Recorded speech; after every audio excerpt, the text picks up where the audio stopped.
आपण पाहत आहोत पीबीएन महाराष्ट्र।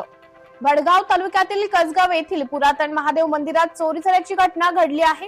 दिनांक 23 फेब्रुवारी रोजी पहाटे 4 वाजेच्या सुमारास घडली आहे।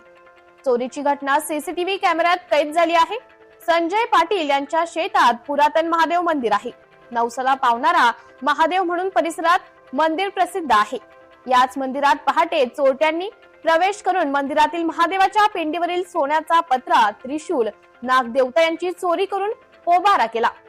सदरची घटना मंदिरात दर्शनासाठी येणाऱ्या भाविकांच्या लक्षात आल्यावर मंदिरातील सीसीटीव्ही कॅमेरे तपासले असता चोरी झाल्याचं निदर्शनास आले।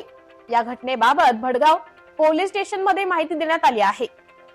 भुरट्या चोरांचा तात्काळ बंदोबस्त करावा, कसगाव परिसरात पोलिसांनी गस्त वाढवावी अशी मागणी करण्यात येत आहे।